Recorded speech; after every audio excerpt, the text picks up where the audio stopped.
staying alive in deep space is no easy matter. For the astronauts aboard the first spacecraft to Mars, their last look back at Earth is a distant memory. Meteorite shower, meteorite shower. Roger, we're coming in. Any hope of rescue is long past. These 6 people have gone further than anyone before. Now they're completely on their own. Mars sits waiting, beckoning, at the other end, hundreds of millions of kilometers away. But to get there, the astronauts have to cross a minefield of deep space dangers. And it's not just meteorites that will endanger their lives.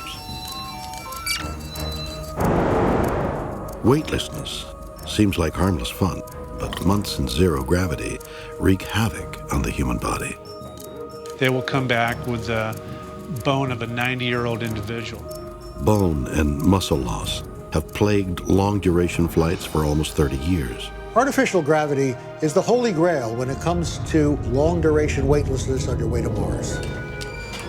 And there's another deadly force waiting in deep space. Cosmic radiation, generated at the core of dying stars, explodes out across the solar system. Fireworks, celestial fireworks would be going off in my brain. This is cosmic radiation. Microscopic missiles pass through the skin of a spacecraft like a pin through a child's balloon. Very low doses of this cosmic ray can destroy brain cells. Scientists and engineers believe cosmic rays can be beaten, and the search is on for solutions. 13. But the best protection may be to send robotic astronauts to do the most dangerous work required on the journey to Mars. We're going to give them the very best technology we've got so they come back safely. For 2.5 years, 6 people will be caregivers to one another. It's them against the universe. Clear it. On a mission to Mars, the #1 goal is staying alive.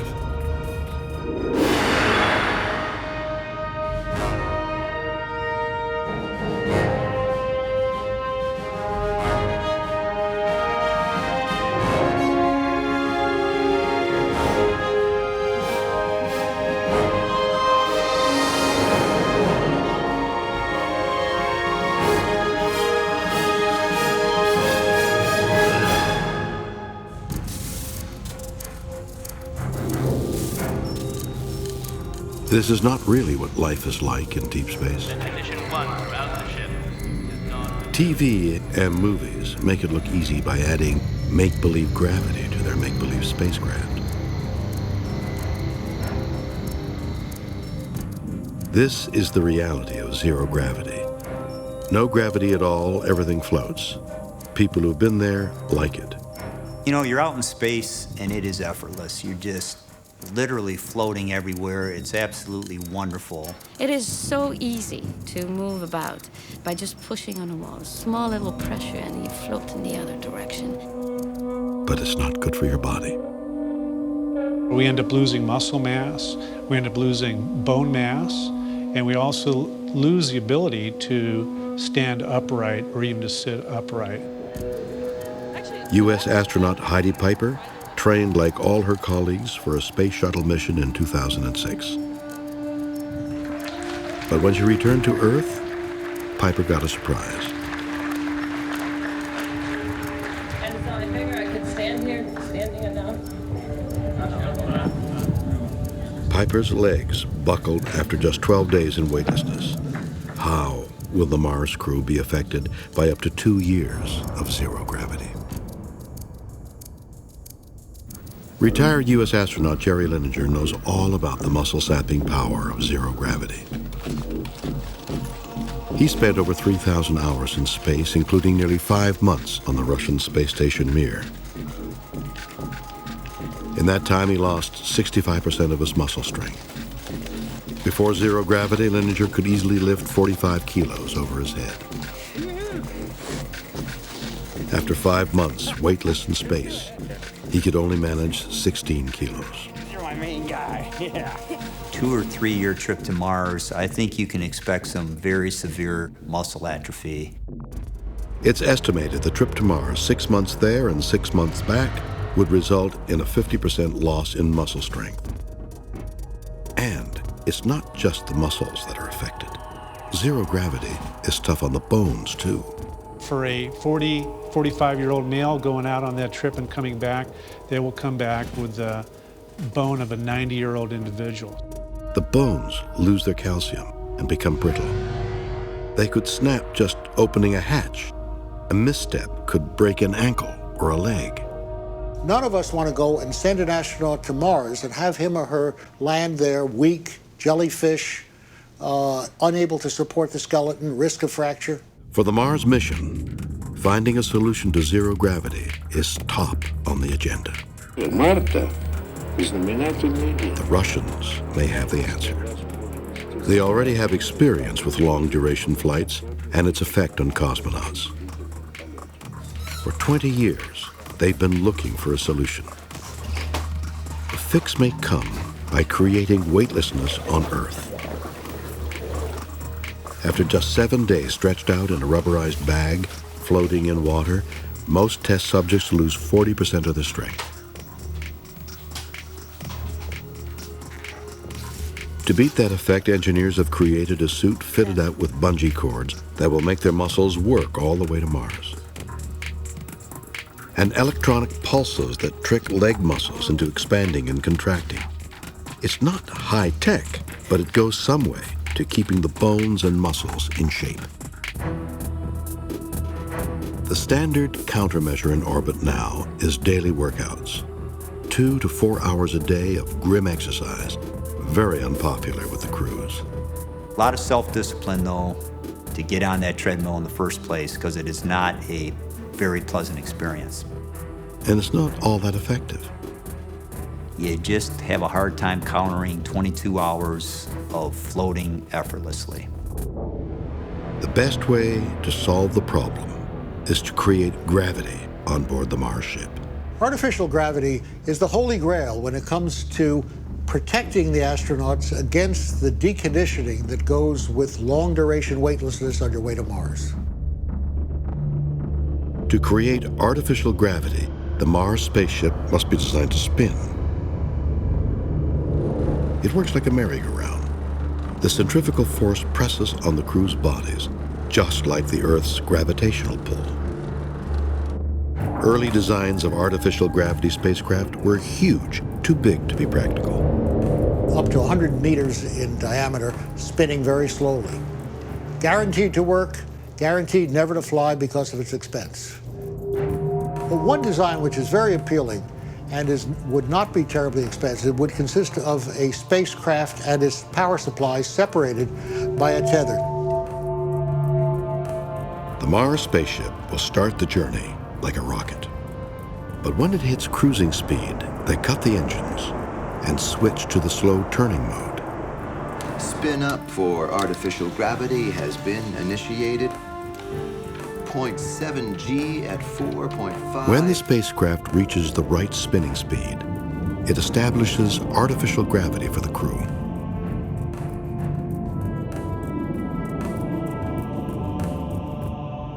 The technology to create gravity in an entire spacecraft could be years away, so Lawrence Young is developing an alternative at the Massachusetts Institute of Technology. Hi, you comfortable in there? Yeah, really good. Let's see you step on each foot. We've got a 20. Only the person using the machine feels artificial gravity. This is easier, cheaper technology than spinning an entire vehicle and crew. You don't live on the artificial gravity centrifuge, you visited it. For 45 minutes to an hour every day or so, astronauts on their way to Mars could strap themselves in and get enough gravity to maintain muscles and bone strength. Okay, we are almost ready to start. Right now there's one hitch. It has some unpleasant and possibly dangerous side effects. Are you okay? Yeah, ready. The brain gets a level of what we call sensory conflict and reacts to it by all of the symptoms of motion sickness. People get motion sickness on Young's machine because it's compact. It has to spin very quickly to create artificial gravity. Coming off Young's machine, an astronaut can get seasick. To fix that, researchers watched the test subject's eyes through tiny cameras. What we see is vertical eye movements, which tells us that he and his brain is confused. He thinks he's tumbling head over heels when he is spinning in a circle on the centrifuge. What really gets the brain confused is spinning and turning the head. And on a mission to Mars, astronauts may have to do just that. 3, 2, 1, now.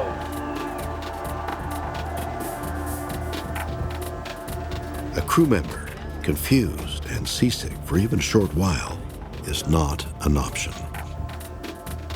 While Young and his team perfect their centrifuge, researchers in California have built their own gravity generator, a space cycle. A person pedaling gets a traditional workout. The spinning passenger actually gets up to 5 times Earth's gravity. We may find out that hypergravity training actually accelerates the training effect. You may have to spend less time doing it. Even if the technology to create artificial gravity is finally mastered, waiting in deep space is another, more deadly, invisible force.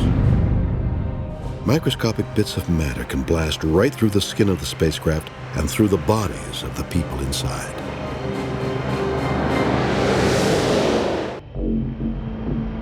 As a crew bound for Mars passes into deep space, leaving the protective cocoon of Earth's magnetic field, the bombardment of their spacecraft begins. An invisible and dangerous force passes through the skin of the spacecraft and the bodies of the people inside. On your way to Mars, you are going to get zapped very severely with lots of radiation. The microscopic threat is created by dying stars exploding supernovas. The blast propels carbon, iron, and uranium, the founding elements of our world, out across the universe at close to the speed of light. It's cosmic radiation. It can be lethal, and it's inescapable. I'd turn my head 90 degrees. I'd see little contrails going by. I'd say, okay, I'm getting hit by something. Jerry Linenger, an astronaut and medical doctor, could sense cosmic radiation invading his body. Whatever ill effects that radiation might have is obviously increasing day by day by day when you're out there in space.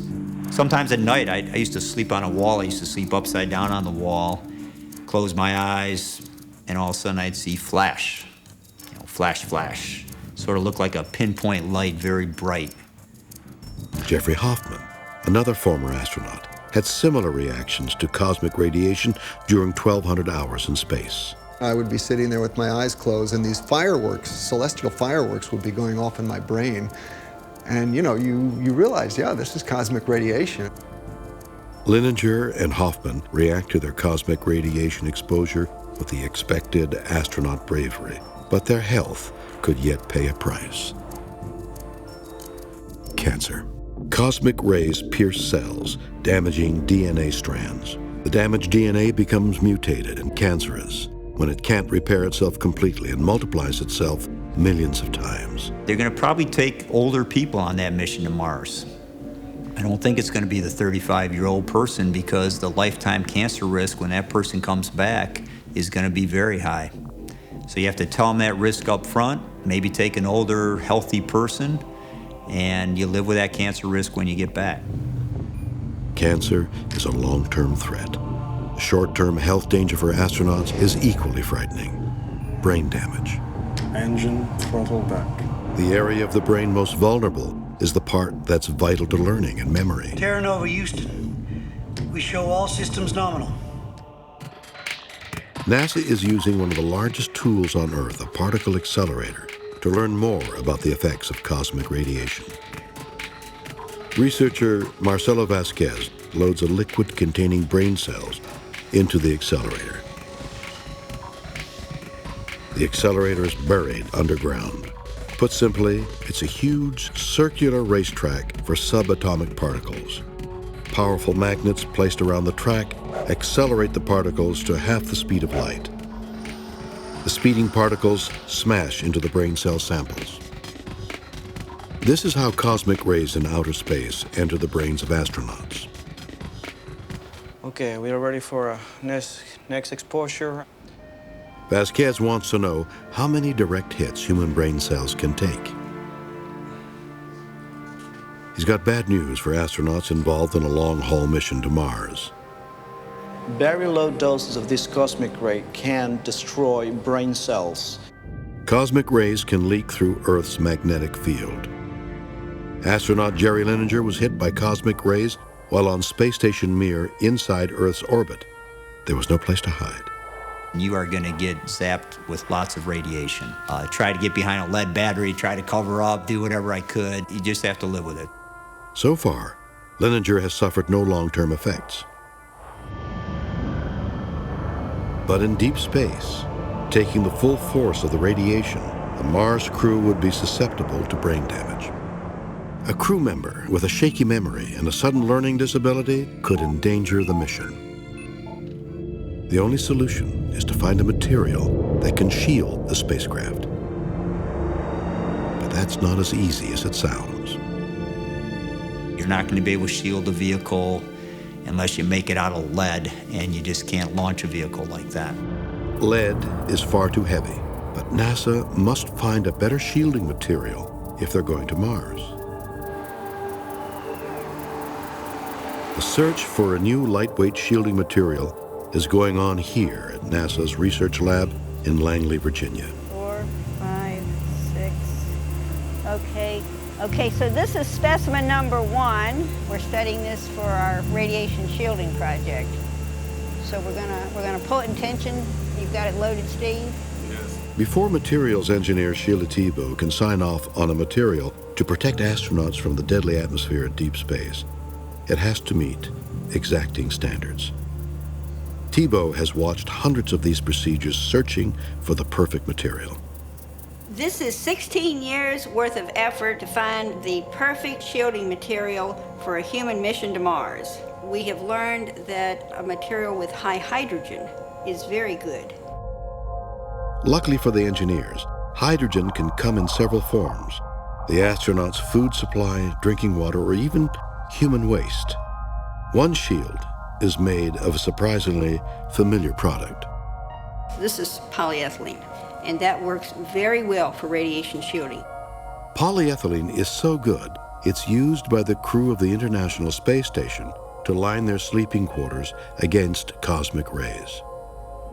For a Mars vehicle, polyethylene will be just one ingredient of a much stronger composite material. NASA began looking at composites after discovering that aluminum, its standard for spacecraft materials since the Apollo mission to the Moon, had a hidden danger. Aluminum is not a good radiation shield for cosmic radiation. When cosmic radiation hits the aluminum, it breaks up atoms in the metal, which generate even more dangerous radioactive particles inside the spacecraft. It's 2,000 pounds. Thibault is looking for a composite that can do double duty, block cosmic rays, and be very strong. 3,000 pounds. It will have to stand up to the rigors of the launch, the journey to Mars, and the landing. 13. This piece of graphite fiber stands up to 5,000 kilos of tearing strength. We're really expecting a lot out of this particular material. We know that it's a good radiation shield, but we want to apply it also for the primary structure of a vehicle to Mars.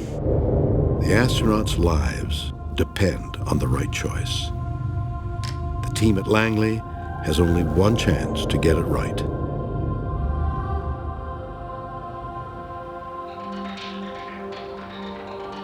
Meanwhile, an ex-astronaut who has been exposed to cosmic radiation has his own ideas. At MIT, Jeffrey Hoffman, now a professor, has an idea that takes its inspiration from the magnetic field shielding Earth. Is to take our spacecraft, which we're representing as being a cylinder, we have astronauts inside, and protect that from the incoming cosmic rays by surrounding it with a magnetic field. It's called a magnetosphere. Electrical coils surrounding the spacecraft receive a huge magnetic charge generated inside the vehicle. Just like Earth's shield, charged particles are bent around it. But Hoffman's magnetic field must be more powerful than the field surrounding Earth. The Earth has a rather weak magnetic field, as magnetic fields go in the universe. But Earth's shield is huge, so a charged particle hit is distributed over a vast area. Not so with a tiny spacecraft. It needs a super strong magnetic field to take the full force of the charged particles. Technology to generate enough power for this shield could be years away, but pursuing it is a must. If we're going to ever really become a spacefaring civilization and do this as a matter of course, radiation protection has got to be a part of the equation. Cosmic rays are not the only threat lying out in deep space. The bigger danger sits at the center of the solar system, the sun. It's a destroyer, daring us on our quest for Mars. Getting by this ball of flames and energy will require precision and luck.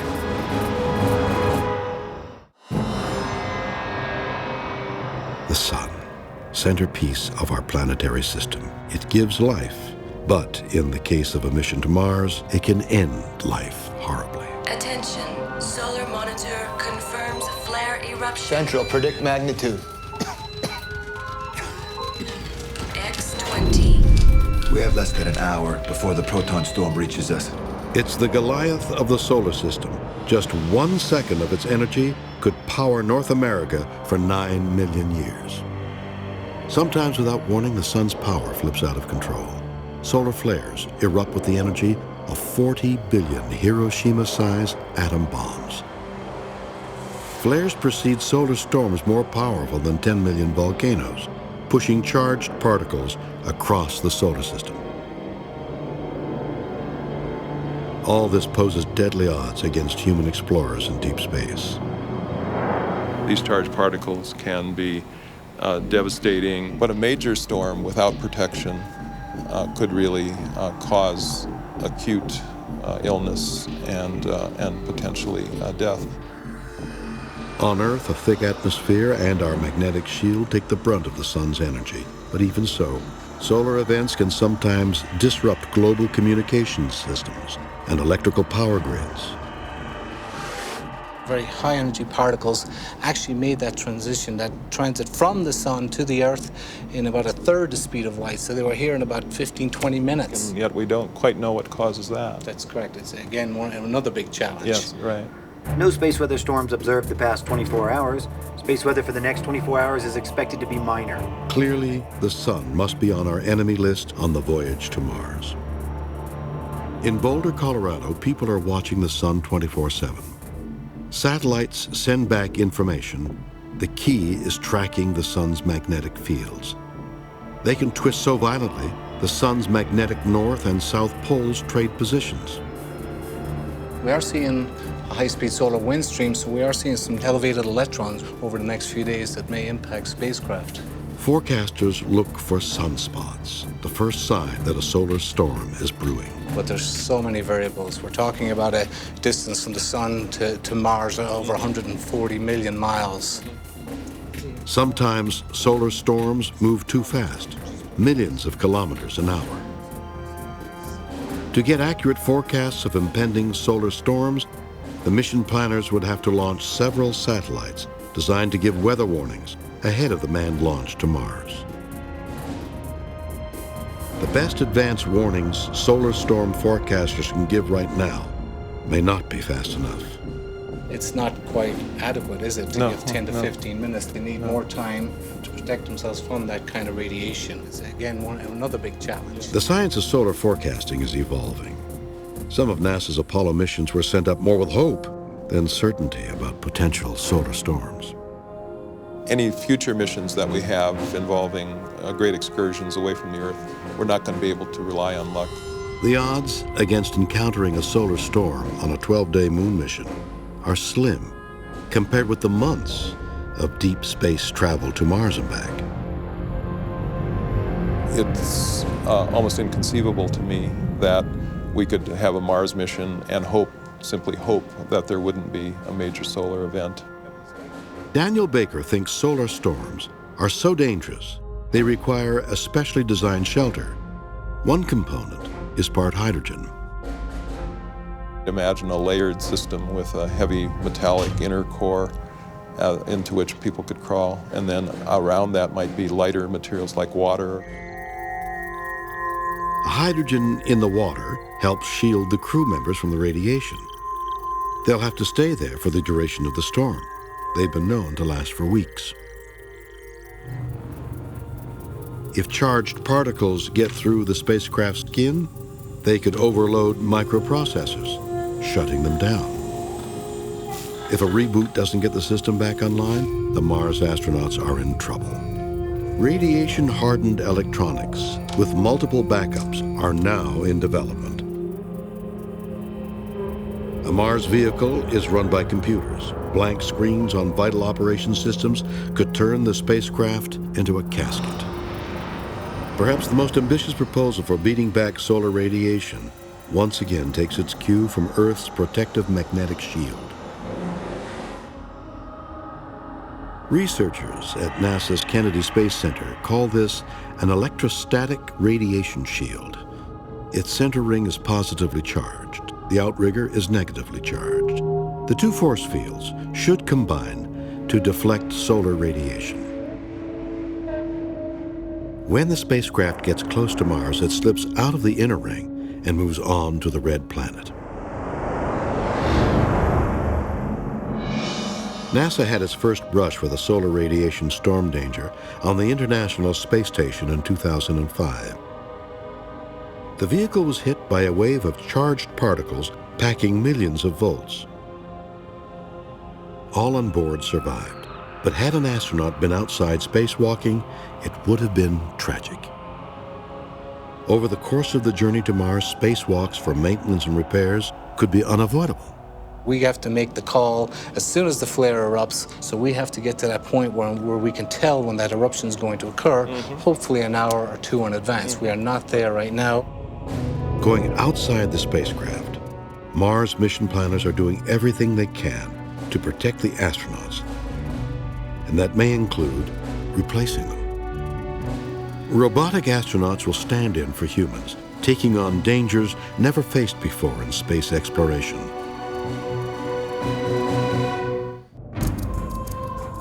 Millions of kilometers from Earth with no hope of rescue. Meteorite debris makes contact with the skin of the Mars spacecraft, triggering a warning light inside. Searing through deep space at 90,000 kilometers an hour, someone has to go outside and take a look at the damage. This will be the most dangerous spacewalk ever undertaken in the dark and threatening vacuum of space. I'm out there, self-contained spacecraft essentially. Any space debris comes by, hits you, violates the suit, rapid decompression, you're gone. Former astronaut Jerry Linenger spent more than 5 hours on a single spacewalk. The danger level was huge, but he had Earth to comfort him. Linenger could even see his home state. No one has ever stepped out of a spacecraft beyond the protection of Earth's orbit. If the solar storm warning goes off now, millions of kilometers into deep space, the crew will have to get back inside quickly.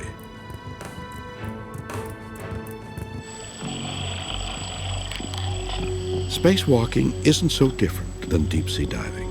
If a diver comes to the surface too quickly, the rapid change in water pressure can cause decompression sickness or the bends. For an astronaut, the same thing can happen by simply suiting up for a spacewalk. Pressure in the crew cabin is higher than inside the spacesuit. Nitrogen in the astronaut's blood can start bubbling, doubling the victim over in extreme pain, and then unconsciousness. If the bubbles reach the brain, it's instant death.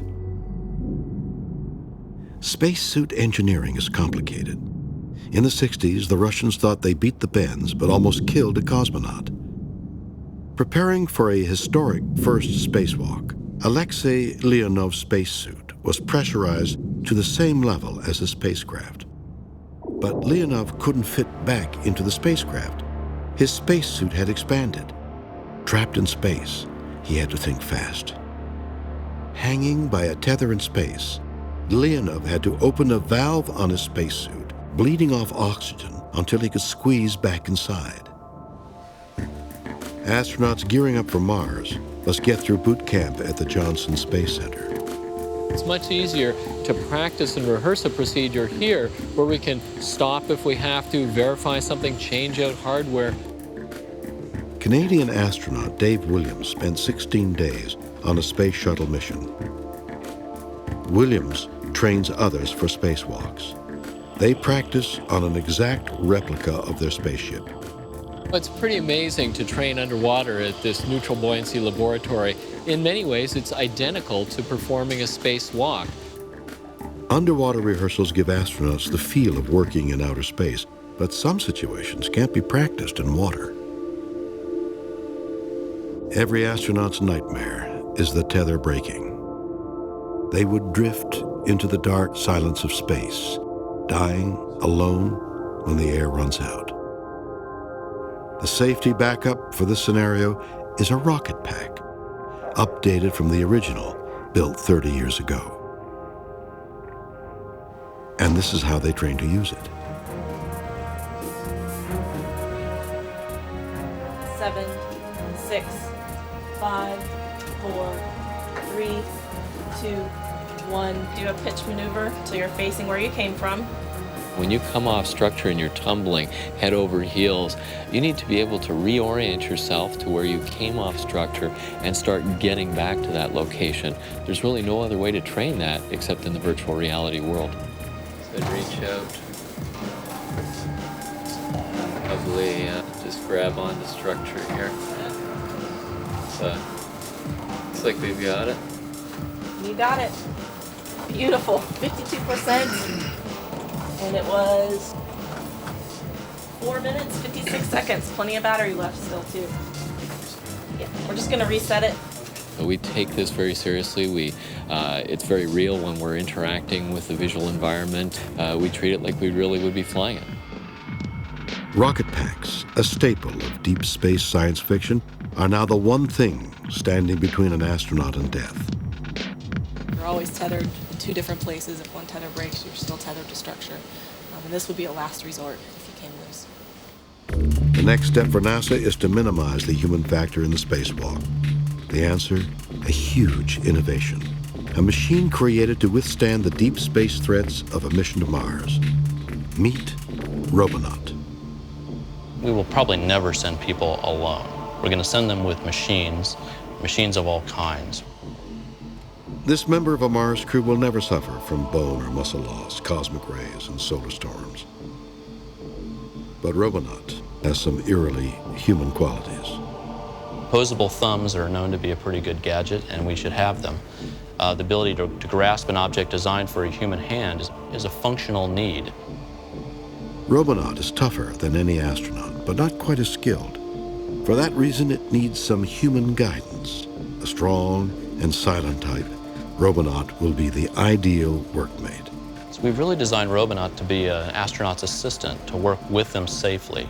That means it has to be able to handle all the same objects that an astronaut would handle. It has to be designed so that it can work with the same objects without damaging the objects. If it had steel fingers, when it would grab a tool, it might leave a little nick or a burr on the handle of the tool. Hand it to an astronaut, the astronaut grasps it, cuts his glove. So the robot has to be a good assistant. It can't hurt the astronaut, or else you're not going to want it to help you at all. The Robonaut will be useful outside the ship. Wherever possible, we would like to have the robot set the site up first, get all the tools laid out, get everything pre-positioned, and then have the astronauts come out very quickly, do the job, and get back inside where it's safe. Humans are precious. We ask them as our heroes to go on these missions, and we're going to give them the very best technology we've got so they come back safely. Robonaut will help reduce the chances that an astronaut will be injured or even die on the way to Mars. We're in. But it's impossible to reduce those odds to zero. Something could happen, and they'd better be able to deal with it.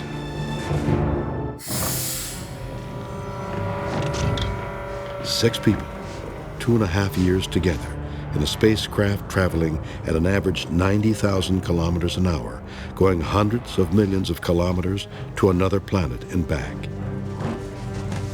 Somewhere along the line, somebody is going to need a doctor, maybe even a surgeon. Hiromi, look at me. There's always a risk of an emergency situation arising in the spacecraft. What happens if you get a gallbladder inflammation on the way to Mars? How do you deal with gallstones? Toxicologic exposures, fire or smoke in the Martian habitat, depressurization either of the habitat or of the spacesuit itself. The possibilities seem endless. After weeks, then months, performing highly structured activities, crew members must never consider anything routine. Moving large objects around in the absence of gravity, even though they don't weigh anything, they possess a lot of mass, so you can always crush an extremity. We need to be able to take care of them if they do in fact occur. This is Houston, go ahead, Al. Yeah, Bill's unconscious at the moment. I'm gonna need to talk to a flight surgeon as soon as possible. This is not a spacecraft, but at this lab in Houston, they're performing medical procedures like they would hundreds of millions of kilometers from Texas. He seems to be breathing a little bit, but he's going down. A patient simulator, a programmable and realistic dummy, capable of imitating 300 different medical scenarios, stands in for a downed astronaut. I'm not sure what's wrong. Okay, Alpha, what I need you to do is heart with the stethoscope. I also need you to get pulse. The person's having a heart attack. They can't breathe. They're getting short of breath. Students get their coaching over a headset. To simulate the radio contact with mission control, they'd need to handle a serious medical problem on board the spacecraft. His pulse is a little quick. He's got about a 90 beats per minute pulse at the moment. I have to get you in that room, and I have to actually make you believe that this patient is in trouble, and if you don't get on this right this second and do the right treatment, this patient will die, and I have to make you believe that. Dewar's astronaut students get 28 hours training as a crew medical officer. But there's one thing Dewar's Houston lab doesn't simulate, and that's the weightlessness of space. Okay, copy that. The push is on to deliver a Mars spacecraft with artificial gravity. But if the system broke down, medical emergencies would have to be treated in zero gravity. To prepare for that possibility, Dewar takes his dummies to the sky.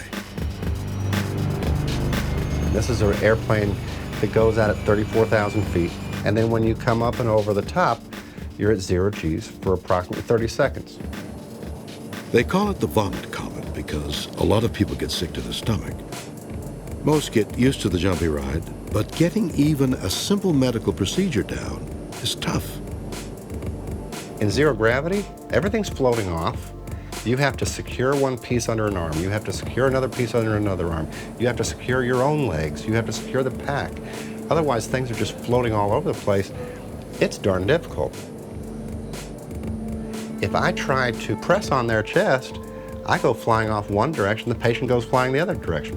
NASA isn't the only space agency preparing crews for weightless medical emergencies. The European Space Agency took it a step further, operating on a real patient in zero gravity. The challenge: remove a non-malignant tumor from the forearm of a volunteer. The team has questions. In zero G, will the blood flow differently? Will differences in blood pressure cause problems? Can a surgeon perform a simple operation while being weightless? As the plane made its zero G parabolic swoops, the team worked in 20-second bursts. Finally, after 3 hours and 31 weightless sequences, the operation was over. It was a success, although the patient was lifted several centimeters off the operating table during weightlessness. A Mars crew won't have a full medical team. When things get complicated, they'll need to consult with Earth. But with each passing day, radio communications with mission control will take longer and longer. There could very well be situations where we may need a surgeon on Earth able to talk the crew medical officer through performing a procedure. But right now, communications between Earth and a Mars spacecraft is compromised by a time delay of up to 20 minutes. Imagine a surgeon moving an instrument and waiting 20 minutes to see what the response is. A Mars crew will not be able to rely on expert medical advice from Earth. They'll have to handle complex procedures themselves. But the best protection will go way beyond medical training. Medical investigators will screen Mars candidates right down to the cellular level, looking deep into their DNA. One day, scientists may even go so far as altering their genes to create the perfect Mars explorer.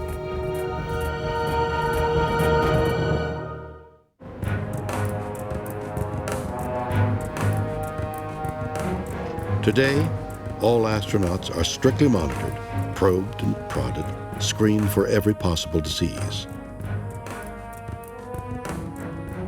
I'm sure they do feel like lab rats, but unfortunately, that's what it takes. Every precaution is taken to make sure they don't carry any diseases with them to the launch pad. We limit the exposure of the crew to people so we don't get a cold or the flu or gastroenteritis or whatever, just so that we don't get sick when we're in space. But for a Mars crew, this isn't going to be good enough. Over the course of a 2.5-year mission, a life-threatening condition could develop. If someone's brain tumor shows up on the way to Mars, it's not going to be a good thing. So medical screening has to go to a new level for long-duration missions. It's called genetic selection. It's a thorough examination of the candidate's DNA. We would use this genetic screening to identify those people who are more susceptible to the radiation. So those tests will help us. They also may help us in the department of osteoporosis or bone wasting, which is a big problem for us for long-duration space. And we would screen those people from going on a mission. A spacecraft's limited medical resources could be stretched to the limit during the long-term care for an astronaut suffering radiation sickness. Cutting a vulnerable team member before launch reduces the risk for everyone. We're not only protecting the mission, but we're also protecting the astronaut, not only in the short term to complete the mission, but also in the long term to have a long and normal, productive life.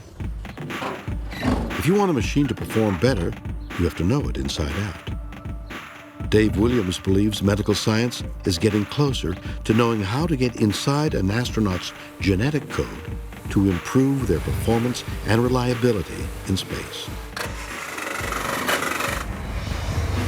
Williams sees a time when experts in space medicine will operate on a molecular level, altering the genes of astronauts to make them more resistant to the effects of space travel. We might actually have the capability of stimulating a gene to maintain muscle strength, to maintain the fast to slow twitch fiber ratio that we need to be able to prevent muscle wasting from taking place. In the future, it may be possible for astronauts to be genetically doctored to suit the Mars mission. Going to Mars will take a special kind of person to undergo the training and the medical screening to make it. Whatever screening methods they decide to use, space agencies across the world will only select the fittest for the first manned mission to Mars. But the engineers and scientists must also be able to design the hardware that will safeguard the lives of their pioneering crew on the most hazardous journey known to humanity. We don't want to go at the hairy edge of survival. We want to go knowing we can go back. The way the first people came here to North America from Western Europe or from Polynesia to Australia. We got to build a system, and that system has to be reliable. New, more powerful engines will be called on to carry the crew to Mars and back.